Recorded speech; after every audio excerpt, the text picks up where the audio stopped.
Seja bem-vindo a mais um episódio do podcast Eu Sou. Hoje nós estamos com um espaço para voz, alma e propósito. Hoje eu recebo uma mulher que usa da lei o seu instrumento de justiça e transformação. Com coragem, empatia e muito conhecimento, ela inspira pessoas por onde passa. Hoje quem está na nossa cadeira da verdade é ela, doutora Joana Alice. Fiquei rouca. Que honra ter você aqui, doutora.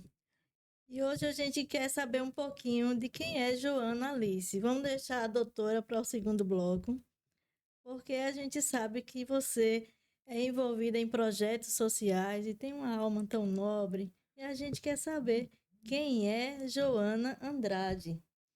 Nós vamos começar agora com a voz da mulher. Ai, muito obrigada. Muito obrigada. É uma honra participar, né, desse podcast. Falar um pouco sobre um pouco da minha trajetória, porque às vezes as pessoas me conhecem e me veem de uma maneira diferente, né, do dia a dia. Eu percebo isso por onde eu passo, porque ao realizar ações simples, as pessoas perguntam: gente, mas a senhora é advogada, por que a senhora faz isso? E aí eu sempre falo, gente, eu sou uma pessoa humana, de carne e osso, sinto também. Igualzinha. E tenho os mesmos desejos.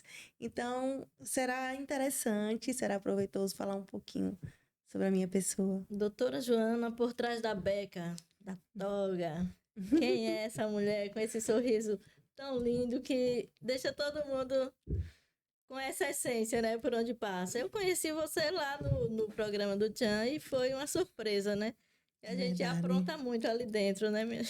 É verdade. Mas é incrível.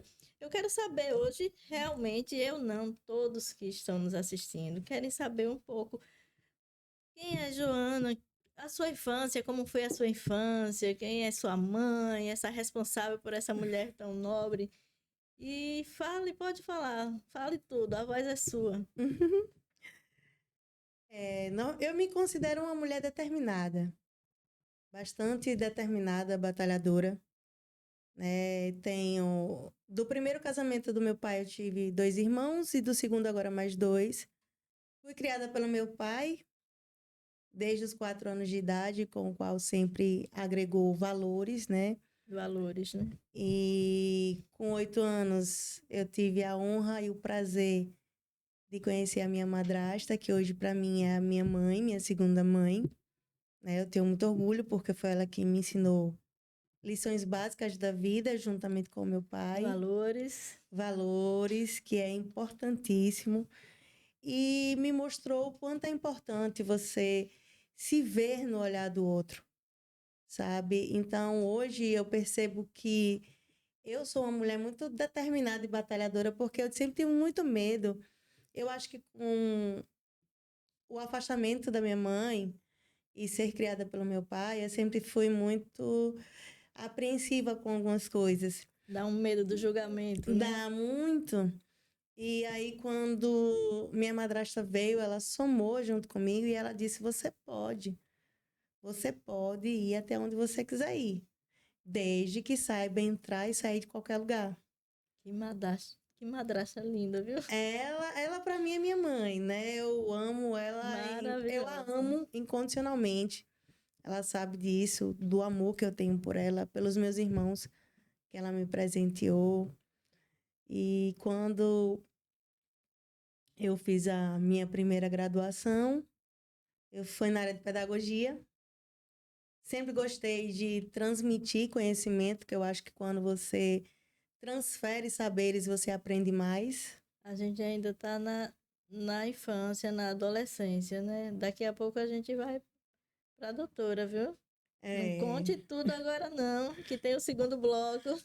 É porque eu falei só da primeira, né, babá? Qual foi um dos momentos mais marcantes da sua infância que você disse, eu vou fazer faculdade, eu vou fazer direito? Teve alguma coisa que marcou assim, que lhe impulsionou a esse cargo, né? Impulsionou foi na época da separação dos meus pais. Eu acho que para mim foi um fator de extrema relevância. Me marcou muito, inclusive Hoje eu atuo na área de direito de família porque eu quero defender crianças que foram iguais a mim no passado. A gente sempre tem um gatilhozinho que nos impulsiona, né, a fazer o que nós Exato. somos hoje. Que bom, me conte mais. Joana Alice não é só essa. Tem mais Joana Alice por aí. E a sua adolescência, como foi, Joana? Quem é o nome dessa madrasta maravilhosa? Girlânia. Se eu soubesse dessa história antes, eu iria convidar ela para vir aqui homenagear você. Girlânia, a minha adolescência foi tranquila, graças a Deus. Nunca fui muito de dar trabalho, até porque também eu era um pouco tímida. Normal, né? Mas como mulher e advogada, a gente não tem outro assunto aqui. Eu sei que você é envolvida em causas sociais. Isso. Isso foi através de você já na sua adolescência, na sua juventude, ou você precisou ser advogada para você ter esse olhar para o próximo?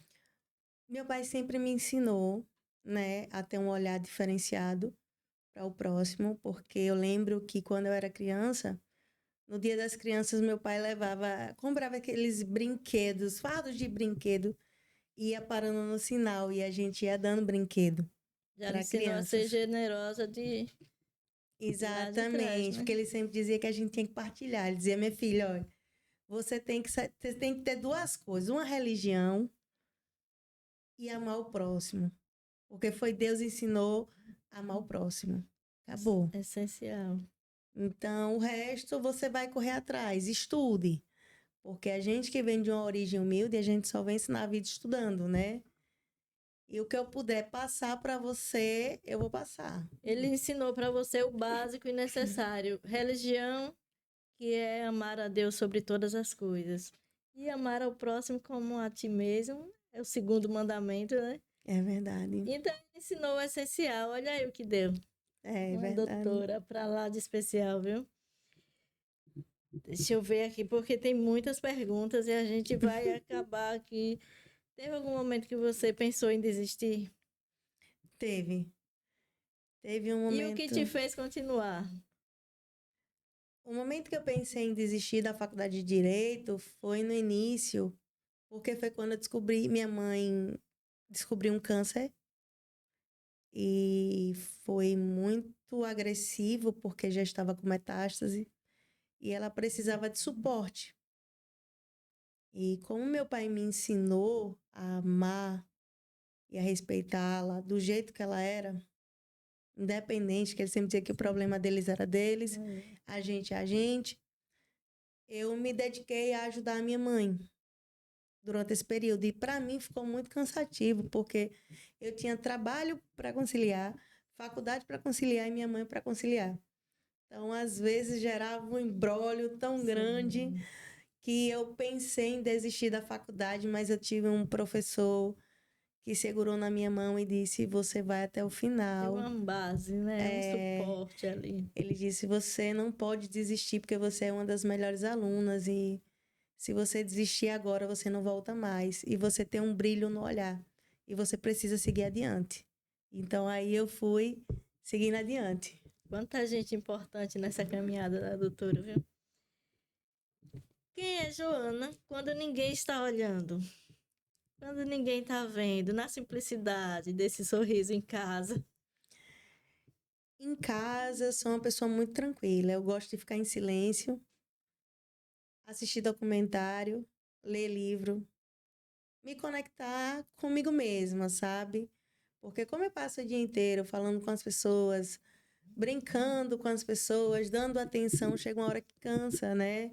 E você só quer estar entre você e você mesmo, né? Então, em casa, normalmente, eu sou uma pessoa totalmente diferente do que vocês me veem na rua. É o íntimo, é o secreto. É A o gente tem que secreto. mostrar uma fortaleza que quando você chega em casa você tem que desabar.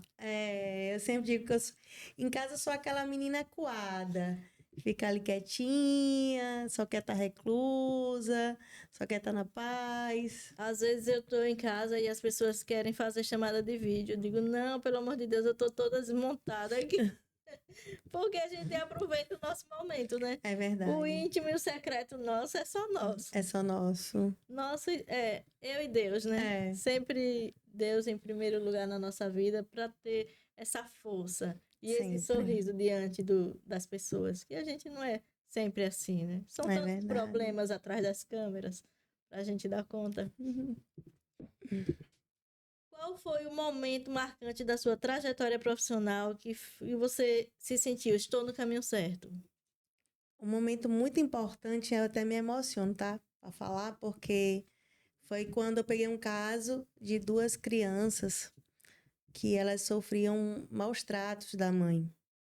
E eram crianças extremamente acuadas. E você via que ela estava acuada. E quando o pai me procurou, ele me procurou desesperado, porque as crianças estavam sendo torturadas pela mãe. Aí aberto um boletim de ocorrência, a polícia nada fez. E aí ele me procurou. E quando ele me procurou, ele disse: doutora, eu só tenho a senhora, porque já me disseram que se a senhora não resolver, ninguém resolve. Isso. E aí eu entrei, cobrei da justiça, entrei no processo em fevereiro. Em dezembro ele estava com a guarda das crianças. E por que que eu me emociono com isso? Porque quando, 2 dias antes do recesso, que saiu a guarda definitiva, que ele pegou as crianças, eu lembro que as crianças saíram correndo, me abraçaram e disse: tia, a senhora é uma fada madrinha, porque foi Papai Noel que mandou a senhora vir para cá de presente de Natal para nos salvar, né? E isso para mim não tem preço, porque foi quando eu olhei, parei e analisei e fiz: não, eu estou no caminho certo, eu entrei no direito para combater a injustiça e defender crianças que são inocentes, né? E que são inocentes, que estão ali passando por um momento difícil por conta de um laço que foi desfeito e que a gente pode chegar, né? E diminuir esses impactos. Então, isso para mim. E até hoje elas vão no meu Marca. escritório, elas me abraçam, elas me beijam. E daquelas crianças que eram tristes e acuadas, hoje você olha, Feliz. nossa, são felizes, vão lá. No meu aniversário, elas fazem questão de que o pai me leve elas lá para poder me dar um abraço, para me dar um presente naquela simplicidade delas e me abraçar, sabe? Isso, o abraço delas para mim é o melhor presente que tem. Realmente é um momento marcante e eu sei que você não vai esquecer disso nunca. Você consegue um guardanapo para a doutora aqui, que acabou se emocionando, né? É verdade. Vem Pra sempre mim, as lágrimas quando a gente tem história. essa história é um pouco marcante, sabe? É quando você percebe que tá indo bem, né? Opa, obrigada. Borrou, né? Para não dar uma pausazinha, né? Temos mais perguntas aqui que talvez valha emocionar no decorrer. Oh. Você acredita que o direito transforma vidas? Sim. Com certeza, né? Direito é algo que ninguém pode tirar do outro, né? Porque eu sempre digo que o meu direito começa quando o seu termina. Não posso ultrapassar a sua barreira e dizer que só o que importa é o que eu penso. A gente vive em uma sociedade, eu acho que um dos maiores exemplos hoje de viver em sociedade é conviver em um condomínio. É quando você tem que aprender a respeitar espaços. Então, o direito ele é importantíssimo. Você lida com isso no dia a dia. Uhum. O tempo Eu todo. imagino. Doutora, se você puder mudar uma lei, criar um projeto social, qual seria? Se você pudesse mudar uma lei ou criar um projeto social, qual seria e por quê? Se eu pudesse hoje criar um projeto social e formular uma lei, seria de acolhimento às mães. Acolhimento às mães atípicas, que são seres invisíveis dentro da nossa sociedade. Vamos falar já das mães atípicas, que eu amo também. Mulher advogada, que com tantos desafios você enfrentou e enfrenta. O que você diria para outras mulheres que querem começar hoje o direito? Eu acho que a primeira coisa é você ser apaixonada pelo que faz. Eu acho que quando você ama aquilo que você faz, tudo é transformador. Eu sempre digo, meu estagiário mesmo já sabe, ele diz, doutora, a senhora é impressionante, porque o seu dia parece que dura 48 horas, porque a senhora faz tanta coisa e continua com esse brilho no olhar, essa alegria, essa gana, não, vamos continuar, tem prazo, tem isso, tem aquilo. Por quê? Porque eu sou apaixonada, então, quando você é apaixonado pelo que você faz, momentos ruins vão vir, mas se você conseguir superá-los, vai ser através da paixão que você tem por esse trabalho. Tem que ter propósito, né, Joana? Tem que ter Sempre. propósito.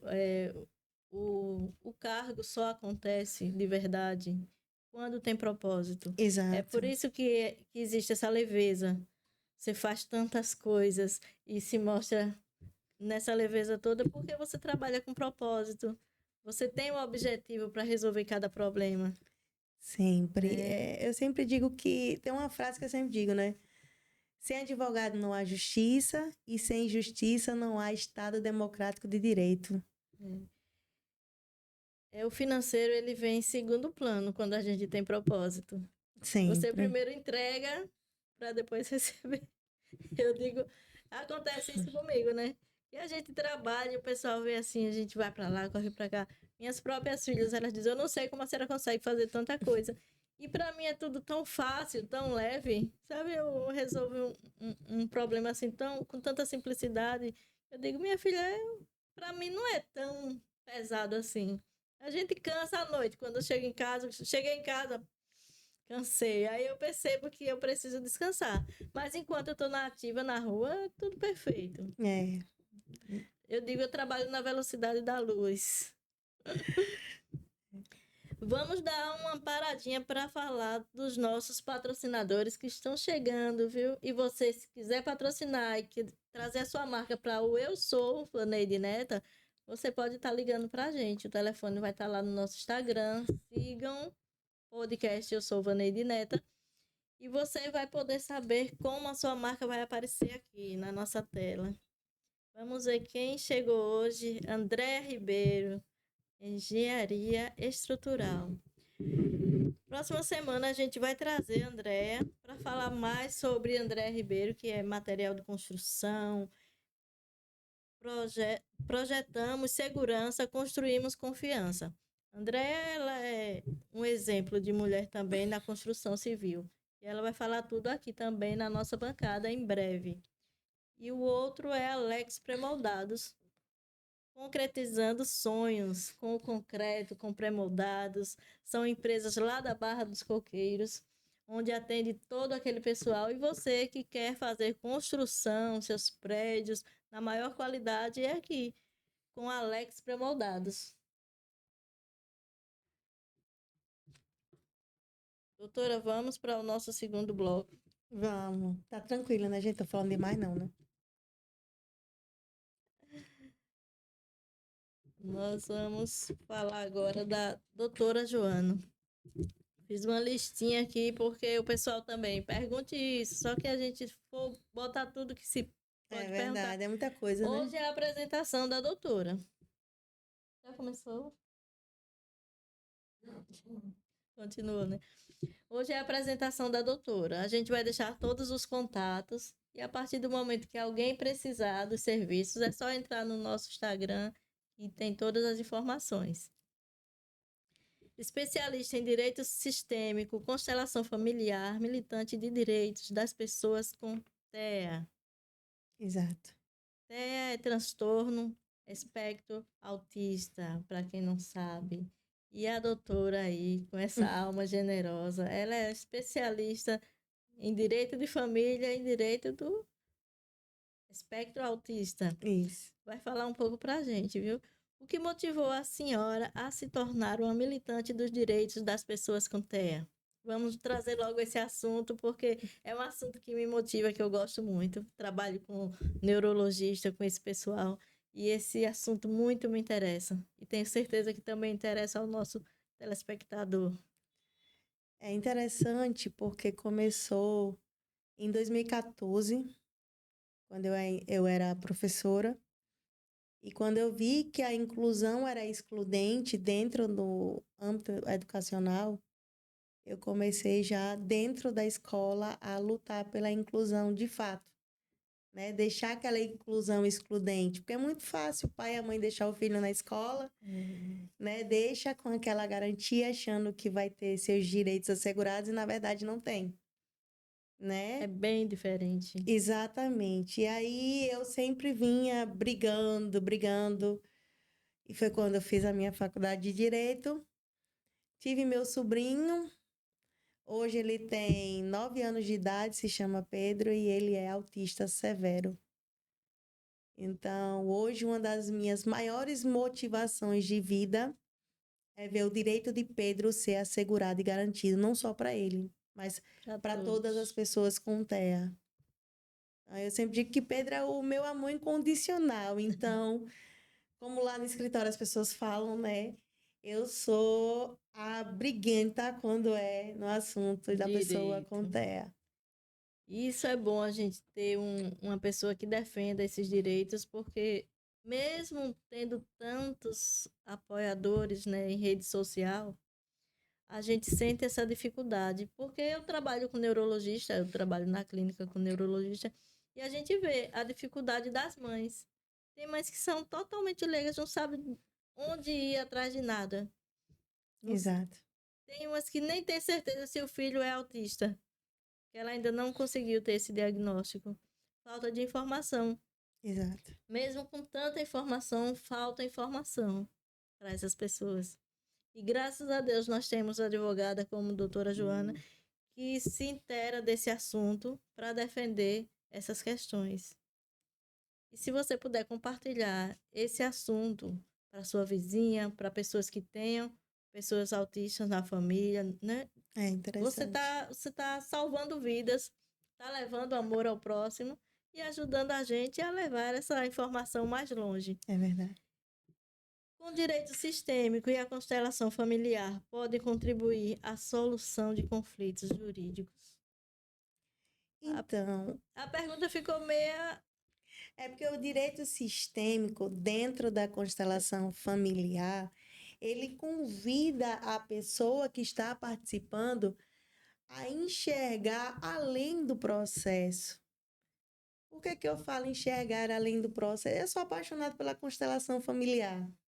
Eu acredito que o diálogo, para mim, é uma das melhores pontes que existem, né? Eu acho que com a falta do diálogo acontecem várias coisas. E aí, o que acontece? O direito sistêmico, ele vem, junto com a constelação familiar, validar sentimentos, porque a gente vai fazer a mediação das duas partes, né? Que vem um exemplo, um caso de divórcio, que é o que mais acontece, o litígio, né?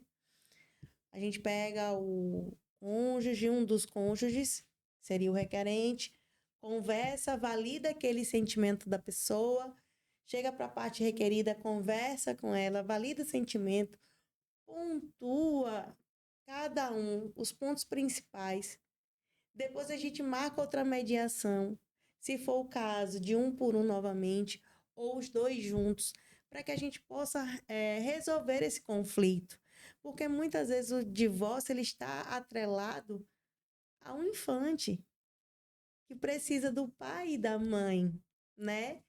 Que muitas vezes briga e diz, mas a guarda é unilateral, eu resolvo. Mas o entendimento hoje, né, do ramo jurídico é que a guarda é compartilhada. E aí as pessoas elas não entendem que a guarda é compartilhada porque elas às vezes acham que compartilhada é só quando é 15 dias comigo, 15 dias com ele, uma semana comigo, uma semana com ele. E não é assim. A guarda compartilhada é para você compartilhar decisões. De tudo, né? Seja matrícula escolar, seja reunião escolar, seja internamento, atendimento, até a compra de uma roupa, de um objeto, uma viagem, é compartilhada. A residência de referência é que muda, que muitas vezes é a da mãe ou a do pai, né, a depender. Então, a referência de residência 1, mas a guarda ela tem que ser compartilhada.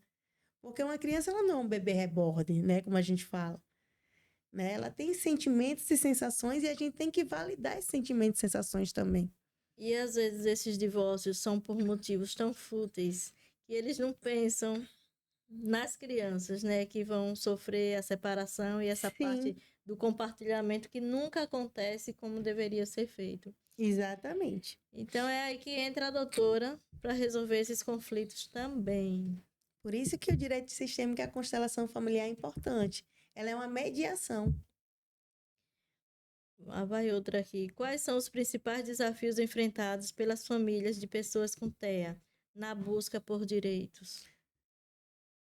De início, eu acho que uma das coisas que mais tem dificuldade é ao com relação ao diagnóstico precoce. Por que o diagnóstico precoce? Porque a lei, a Berenice Piana, que é a lei que rege principalmente as pessoas com TEA, né?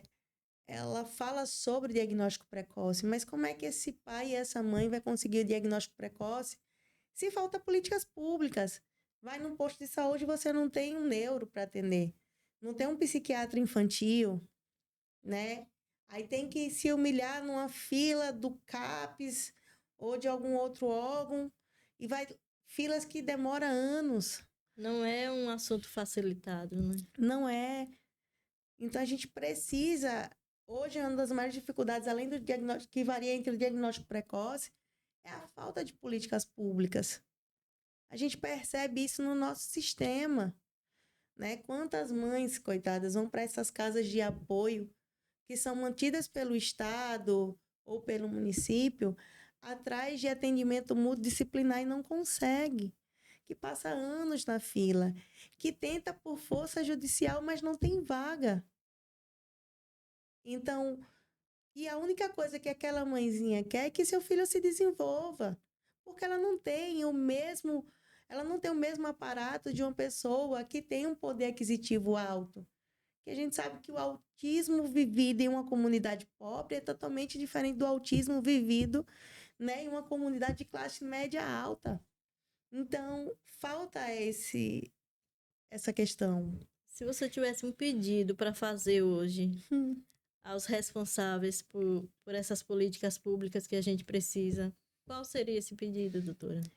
Que fizesse um núcleo de atendimento às pessoas de fato, porque existem órgãos que não atendem.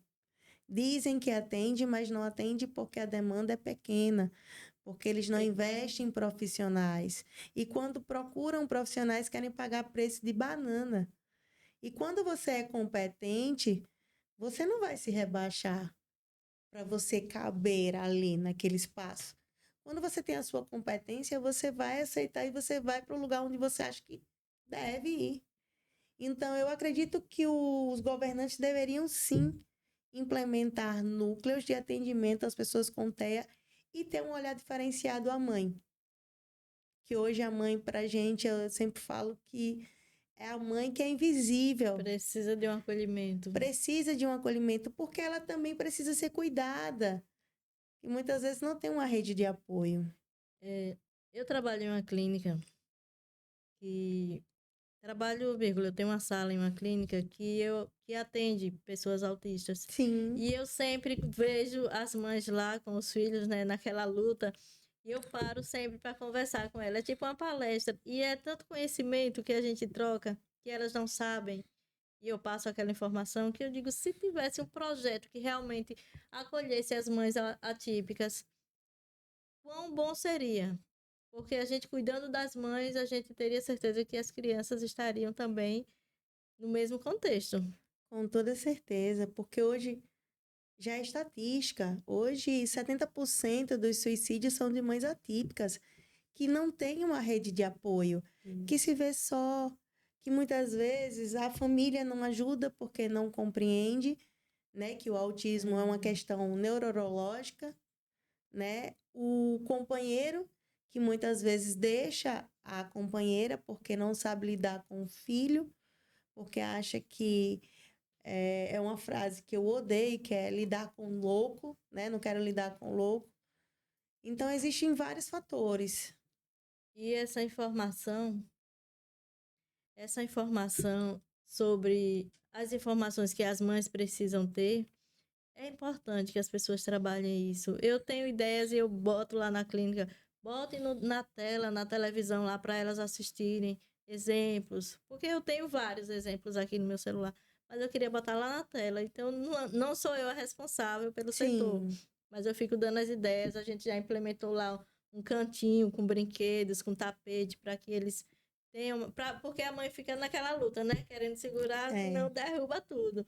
Então, a gente colocou esse cantinho lá, pensando neles e nas mães também, para ela ter aquele momentozinho de folga. é. Já estamos no final, foi muito rápido hoje, já está avisando o tempo. Doutora, como surgiu o envolvimento com o núcleo de práticas inclusivas No NUPTA. NUPTAS? NUPTA. Bom, Como surgiu o envolvimento de práticas no núcleo de práticas inclusivas NUPTA?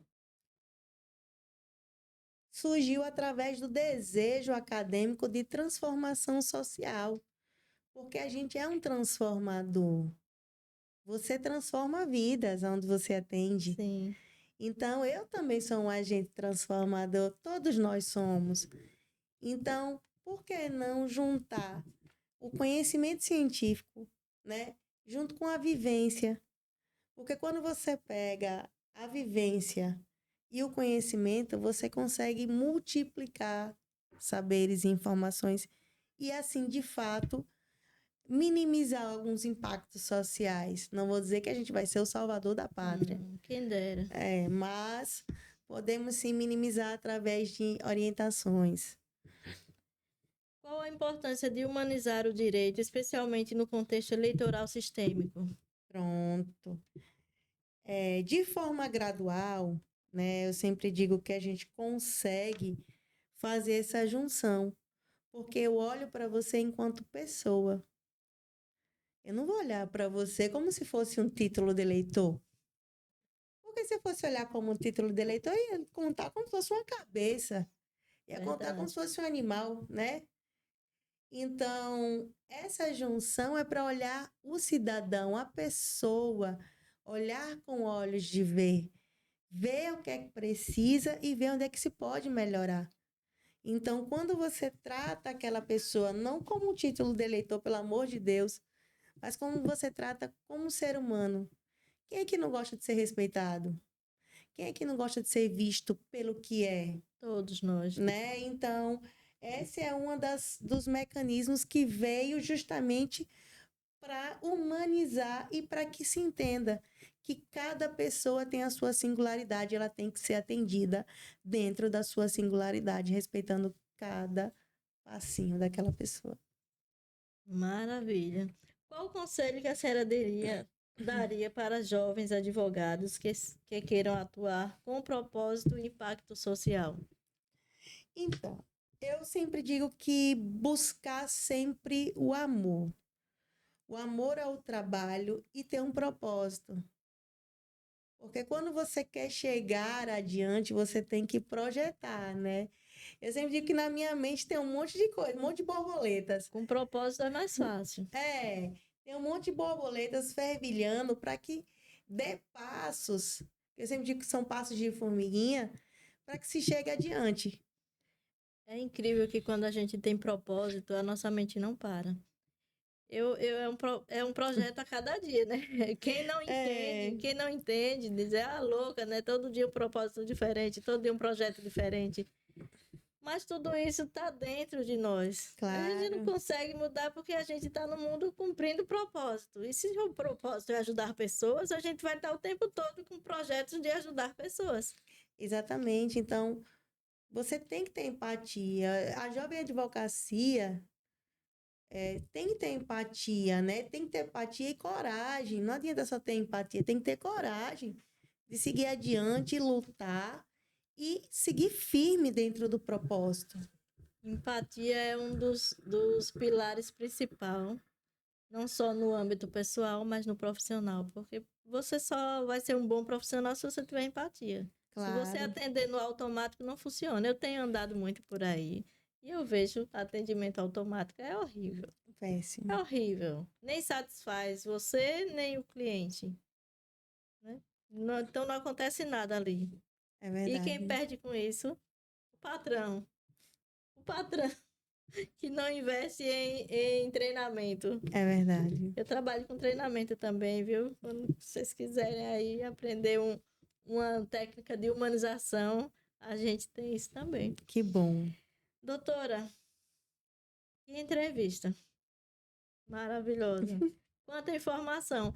Mas eu acho que a gente ainda ficou com muita coisa para falar sobre esse assunto do TEA e da vara familiar. E a gente pode trazer em outro momento, com perguntas mais objetivas, porque hoje foi pancada para a gente chegar aqui, né? Mas graças a Deus a gente chegou. E as perguntas foram bem automáticas, do jeito que a gente tinha imaginado, né?